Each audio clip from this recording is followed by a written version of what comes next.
Opa, e aí? Meu nome é Rodrigo e esse é o Conhecimento Expandido. Nesse vídeo irei trazer um assunto bem interessante que abrange as áreas de psicologia e sociologia. Muitas vezes escutamos o termo psicopata e sociopata, porém, quais são as diferenças e aplicações desses termos?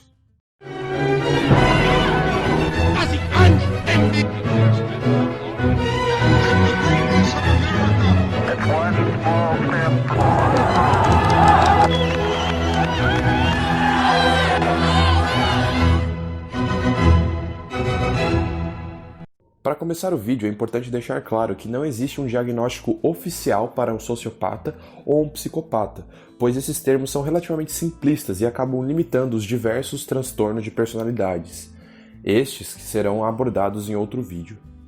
O termo psicopata tem origem na década de 1940 e, com o passar do tempo, a ideia foi se popularizando no vocabulário do senso comum. Porém, no meio científico, o termo nunca foi completamente aceito, assim como a sociopatia.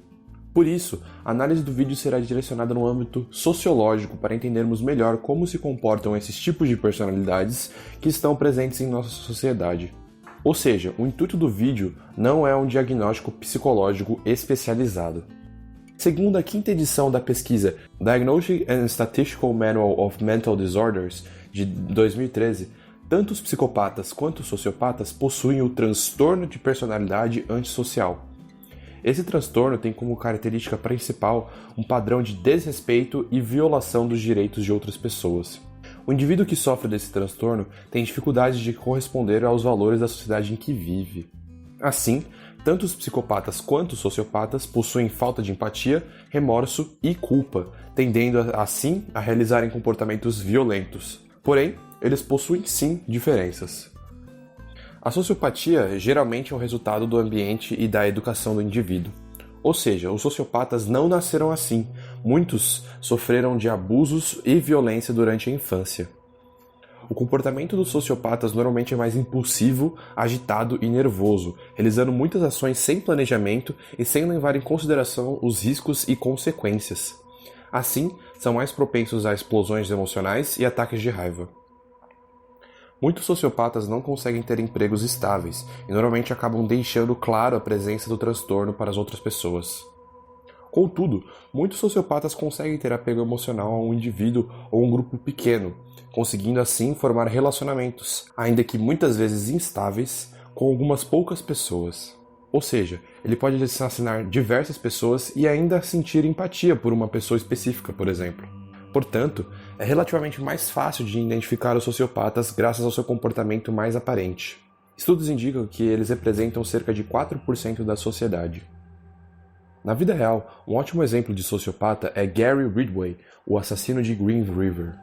Ele teve uma infância conturbada, na qual frequentemente presenciava brigas entre seus pais, além de sofrer abusos da sua mãe. Gary foi diagnosticado com dislexia e possui um QI baixo. Entre 1982 e 2001, ele assassinou pelo menos 49 pessoas, e mesmo assim, durante esse período, ele mantinha um relacionamento relativamente estável com sua esposa, aspecto presente em sociopatas. Um exemplo ficcional que ajuda a entender a personalidade de um sociopata é o Coringa. Por mais que tenha sido feitas interpretações diferentes do personagem ao longo dos anos, o Coringa normalmente é extremamente impulsivo e não possui remorso, fruto de sua infância conturbada. Em certas situações, o personagem consegue sentir conexões com pessoas, mas seu comportamento acaba sendo cruel e imprevisível. Outros personagens que se encaixam no comportamento sociopata são JD de Atração Mortal e Alex Delarge de Laranja Mecânica.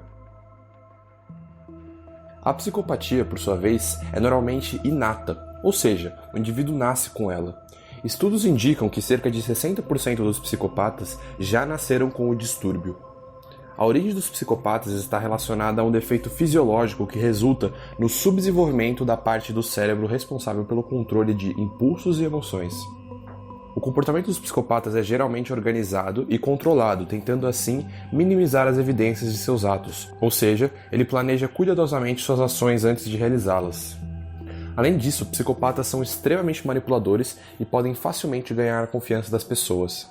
Por mais que eles não sintam emoções, eles aprendem a fingir elas, parecendo normais para as pessoas inocentes.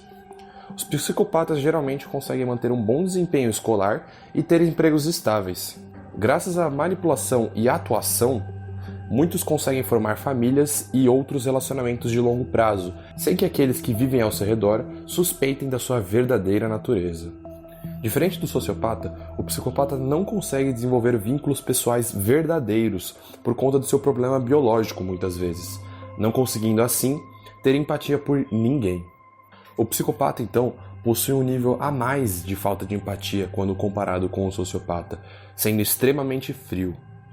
Por isso, muitos consideram a psicopatia o mais perigoso dos transtornos, por conta do distanciamento social do psicopata, além da lucidez e planejamento dos crimes, vendo suas vítimas como objetos para serem atormentados por diversão ou até gratificação sexual.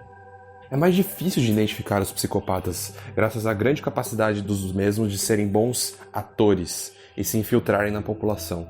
Estudos indicam que eles representam cerca de 1% da sociedade. Na vida real, um caso famoso que pode se adequar à psicopatia é de Jim Jones, o líder religioso da seita Templo dos Povos. Passando por uma infância relativamente tranquila, desde criança Jones já apresentava inclinações místicas. Posteriormente, ele criou um culto, e quando ganhou a confiança dos membros, ele fez mais de 900 pessoas, incluindo crianças, cometerem suicídio com o consumo de cianeto, graças ao seu carisma e poder de manipulação.